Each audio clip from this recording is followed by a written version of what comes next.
He was not poor. That is the first thing you need to understand. He was not sick. He was not unlucky. He had 2 hands, a sound mind, a roof above him, and more hours in a day than most men in the valley would ever dare to ask for, and he was wasting every single one of them. Not dramatically, not visibly, not in any way that made people point and talk. He was wasting them the way most people waste their time, slowly, quietly, pleasantly, in the specific way that feels like living, until the day you realized it was not living at all. It was waiting. And the cruelest thing about waiting disguised as living is that by the time you see it for what it is, a significant portion of your irreplaceable hours has already been handed over to nothing. In a quiet village at the edge of a great forest, Silas was 23 years old and had not yet begun. Not truly. He had plans, he had intentions, he had the particular bright, restless energy of a young man who knows he is capable of something, but has not yet discovered that knowing and beginning are 2 entirely different countries, separated by one decision. His days had a shape that felt productive from the inside and was not. He woke at a reasonable hour, he ate, he helped around the house when asked, he talked with friends in the market, he thought about his plans in the evenings by the fire with the pleasant absorption of someone who has mistaken rehearsing for doing. He had been thinking about opening a woodworking trade for 3 years. He had the skill, his father had taught him well, and the quality of his occasional work made his neighbors stop and look. But the trade remained a thought. The workshop remained a plan. The first piece of saleable work remained unmade, and the days kept arriving and departing like well-mannered guests who leave exactly what they found. Nothing added, nothing built, nothing changed. If something in Silas's days sounds uncomfortably familiar, if you recognize the specific weight of days that pass pleasantly and produce nothing, subscribe to the Bloom Catalyst right now, like this video, and share it with someone who has been planning to start for longer than the starting would have taken.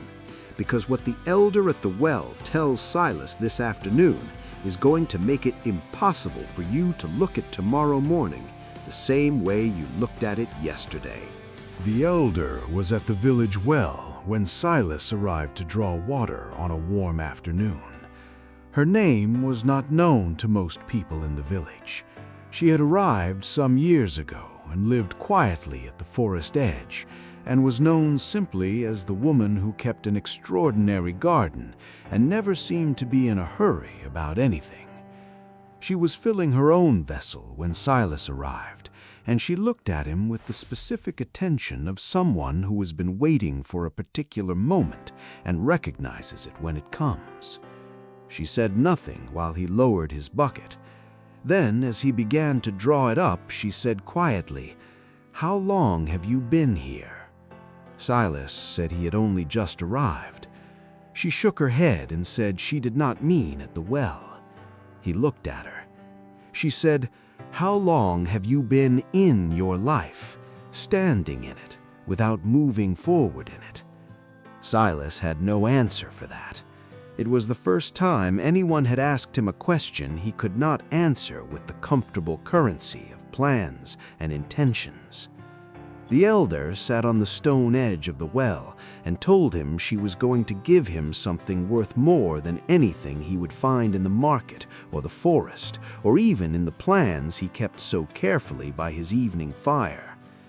She told him she was going to give him 90 days. Not a gift of 90 days. Those he already had, whether he chose them or not. A structure for 90 days. Every morning from this day forward, before the market opened and before the village woke to its noise, Silas would go to his workshop, the small shed behind his family's house that smelled of old wood and unfinished potential, and he would work, not plan, not think about working. Work. 1 hour minimum, every single morning, No exceptions for weather, for mood, for social obligation, or for the convincing voice inside him that always had a reasonable argument for why today was not the right day to begin. She said, "Give me 90 mornings, and I'll show you a man you have not met yet." Silas asked what if he missed a morning. She said, "Then the 90 days begin again from the first." She picked up her water vessel, settled it comfortably against her side, and walked back toward the forest edge, as if the conversation had been about nothing more consequential than the weather. Silas stood at the well for a long time after she left. The afternoon sun was warm on the stone. The village moved around him with its usual pleasant noise. In his pocket, his hands felt the outline of his tools, always there, always carried, never recently used for anything that mattered. He thought about the workshop behind the house. He thought about the 3 years of plans sitting in it like furniture in a room nobody entered.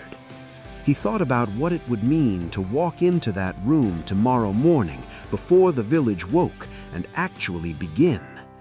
The thought was not comfortable. It was not exciting. It was the specific uncomfortable weight of something real pressing against something comfortable. He went home. He sharpened his tools. He set them at the workshop door, and he did not sleep easily that night, which was the first sign that something had changed. The first morning, Silas entered his workshop before sunrise and stood in the dark, smelling the old wood and the cold air and the particular silence of a space that has been waiting a long time for its purpose. He lit a single lamp. He looked at the tools laid out at the door. He picked up the first one and stood before a piece of wood he had selected the night before. A good piece, well-grained, deserving of something. And for a long moment, he simply stood there with the tool in his hand, feeling the full weight of 3 years of not starting, pressing against the first morning of actually starting. Then he made the first cut. It was not a perfect cut. It was the cut of a man who has been away from something long enough to feel like a beginner again. But it was a cut. Real, in wood, in the world, at 5 in the morning before the village had decided what kind of day to be. And when the lamp burned down and the first light came through the workshop cracks and Silas set his tools down and looked at what one morning had produced, it was not much, but it was more than 3 years of thinking had produced. And he understood for the first time the profound arithmetic of that comparison. The middle weeks were the proving ground, days when the morning came cold and the workshop was dark and the bed was warm and the voice that always had a reasonable argument for delay arrived precisely on schedule with its most persuasive material. Silas did not always win those mornings easily. On the 19th day, he sat on the edge of his bed for 11 minutes before standing. On the 31st day, he stood at the workshop door in the rain for a full minute, deciding whether rain was a reasonable exception, before deciding it was not and going in anyway. He kept a mark on the workshop wall for every morning he completed, a simple scratch in the wood with his chisel, and watching those marks accumulate was the closest thing he had to a mentor in the hardest weeks. They did not lie. They did not comfort him with exceptions. They simply counted. And a counted morning has a weight that an uncounted one never acquires.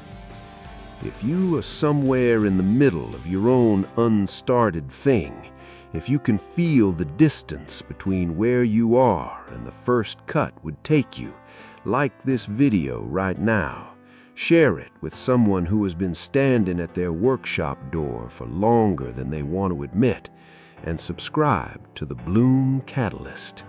Because at day 47, something happened to Silas that nobody who knew him at day 1 would have predicted, and nobody who knew him at day 90 would have been surprised by.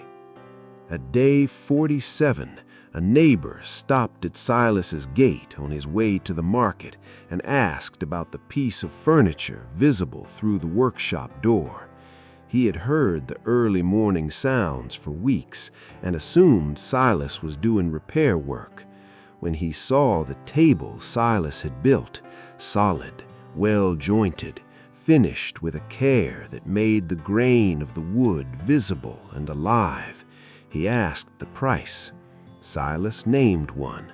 The neighbor paid it without negotiating. It was the first money Silas had ever earned from his own hands, doing his own chosen work. He held the coins for a long time after the neighbor left, not because of the amount, because of what they represented. Not payment for labor, payment for mornings, for the specific value of hours claimed before the world could claim them first. By the 90th morning, Silas rose before the lamp needed lighting because his body had made its own arrangement with the hour. The workshop was no longer the place he went to fulfill an obligation. It was the place he went to be most himself, the specific location where the distance between what he was capable of and what he was actually doing had finally collapsed into nothing. The wall behind his workbench had 89 chisel marks on it. On the 90th morning, he made the final mark and stood back and looked at the wall, the way you look at something that cost you something real. The elder appeared at his workshop door that morning. He did not ask how she knew it was the 90th day, because some things are not questions worth asking. She looked at the workshop, at the finished pieces displayed against the wall, at the marks, at Silas. Then she said, "Now you know." He asked what he knew. She said, "You know that the days were never the problem." She picked up one of his finished pieces, a small carved bowl, the grain running smooth and warm in the morning light, turned it once in her hands, set it down, and walked back toward the forest edge. He watched her go. Then he picked up his tools and began the work of the 91st day. Here is the truth that 90 mornings in a workshop carved into Silas with more precision than any tool he owned. Time is not something you have. It is something you either use or lose, and losing it requires no effort whatsoever. It happens automatically, pleasantly, and without any sensation of loss until the accumulation becomes undeniable. The man who wastes his mornings is not choosing to waste them. He is simply choosing not to choose, which is itself a choice, always paid for in the currency of what was never built. Silas did not discover a secret in his workshop. He did not find a talent that was not there before. He found what was already there, already capable, already sufficient, already enough, and he simply stopped leaving it in the dark. 90 mornings, one cut at a time. The surprise was not what the days produced. The surprise was what they revealed. Not a new man, the man who had been standing at the door of himself for 3 years, finally deciding to walk in. This story carries 3 lessons worth every minute it took to hear them. The first, wasting time is not a loud sin, it is a quiet one, and quiet sins are the most expensive kind because they compound without announcement. Silas was not a dramatic failure, he was a pleasant one, And pleasant failure is the most dangerous kind because it never creates enough pain to force a decision. If your days feel fine but produce nothing, that feeling of fineness is not a sign that everything is all right. It is the specific comfort of a man standing in a burning building whose fire has not yet reached the room he is in. Start today, not because the fire is already at the door. Start because you know it is in the building. The second lesson: 90 days is not a challenge, it is a revelation. Silas did not need 90 days to build furniture.